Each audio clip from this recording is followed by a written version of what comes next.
الرحمن علم القرآن علم البيان وفي موضعين آخر علم بالقلم. محترم سامعین، اللہ تعالیٰ کا لاکھ لاکھ شکر اور احسان ہے، اس کی صفت رحمانیت اور رحیمیت کا تقاضا ہے کہ اس نے انسان کو قرآن جیسی عظیم نعمت دی اور خاص طور سے مسلمانوں کو. اب یہ ان کے اوپر ہے کہ اس قرآن کریم کے ساتھ کیا رویہ اختیار کرتے ہیں. دوسری چیز یہ کہ اللہ تعالیٰ نے ایک اور چیز دی ہے، لوگوں کو ایک اور نعمت دی ہے، وہ ہے بیان. اور دوسری جگہ کی جو نعمت گنائی ہے وہ ہے قلم. اللہ کا شکر ہے یہ مجلس دونوں کا مجموعہ ہے اور دونوں میں ہم نے دیکھا ہے کہ فرق مراتب بھی بخوبی واضح ہیں ہر ایک کے جس حساب سے اس میں مہارت. میں جن صاحب کا مقالہ پیش کرنے جا رہا ہوں ہے نور محمد لکھنوی صاحب. یہ مقالہ مجھ کو ابھی ملا، لیکن اس مقالے کے تعلق سے میرا خیال یہ ہے کہ اس مقالے کو سمجھنے کے لیے تنہائی اور کافی یکسوئی کی ضرورت ہے. اس مقالے کی زبان اب وہ زبان ہے جو اب عام طور سے رواج میں نہیں ہے.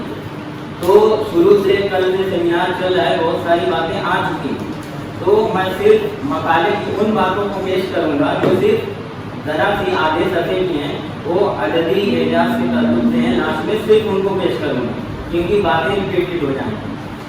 تو سب سے آخر میں جو ہے لکھتے ہیں قرآن کا عددی اعجاز و نظریہ. علمی اعجاز کی ایک مستقل جداگانہ اور ممتاز شکل عددی اعجاز کا نظریہ ہے. یہ اعجاز قرآنی کی غالباً سب سے نوپید صورت ہے. بعض حضرات عددی اعجاز کے بجائے تناسب عددی کی تعبیر کو بہتر قرار دیتے ہیں، شاید اس لیے کہ ان کے نزدیک ابھی تک یہ پہلو اس درجے پر نہیں پہنچا ہے کہ اسے اعجاز سے تعبیر کیا جا سکے.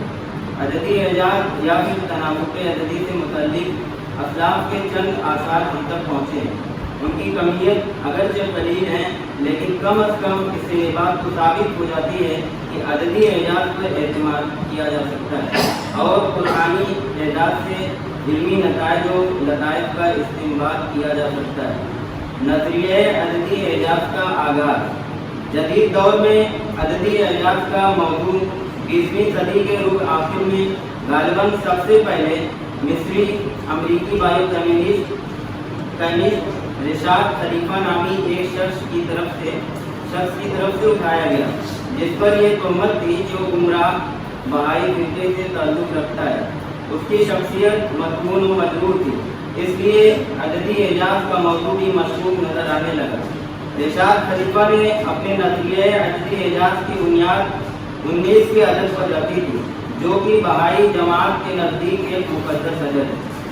اس نظریے کو نظریۃ التسعۃ عشر کا نام دیا گیا ہے.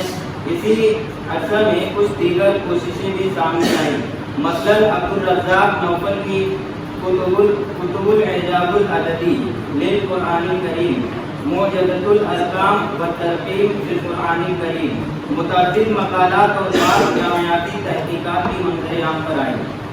عددی اعجاز 21ویں صدی آتے آتے عددی اعجاز کا موضوع بہت سارے لوگوں کا مرکز توجہ بن گیا اور عددی اعجاز کے حق میں بطور دلیل یہ کہا جانے لگا کہ زمانہ 21ویں صدی میں داخل ہو گیا جو کہ ڈیجیٹل دور ہے.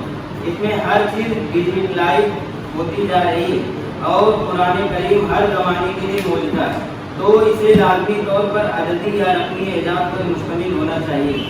مزید یہ کہ عربی ایک خاص قوم کی زبان ہے جسے دوسری اقوام نہیں سمجھ سکتی. ترجمہ کے ذریعے معنی و مطالب تک بڑی حد تک رسائی ہو جاتی ہے، لیکن بلاغی اعجاز کا ادراک مشکل ہو جاتا ہے. اس مشکل کو دور کرنے کے لیے جب علمی اعجاز کو درست مانا جا سکتا ہے تو عددی اعجاز بھی اسی علمی اعجاز کی ایک شکل ہے. اسے کیوں کر درست نہیں مانا جا سکتا؟ قرآن کریم نے یہ دعویٰ تو کیا کہ وہ کلام موجز ہے، مگر کیسے؟ اس بارے میں خود قرآن کریم میں کسی امر کی نشاندہی نہیں کی. اس سے یہ نتیجہ نکلتا ہے کہ علوم اعجاز بہت کثیر ہیں اور قرآن کریم ان تمام علوم کے لحاظ سے موجودہ ہے، یا یہ کہ مختلف لوگوں کے لیے مختلف اعتبارات سے موجودہ ہے. ان علوم کثیرہ اور اعتبارات کثیرہ کے ساتھ ساتھ قرآن کریم زمان و مکان کی حدود و قیود سے بالا تر ایک دائمی موجودہ ہے جس کی سزائے بازگشت ذالک الکتاب لا ریب فیہ کی شکل میں تا ابدی پشتی رہے گی اور اس کے عجائبات بھی لازمات رہیں گے.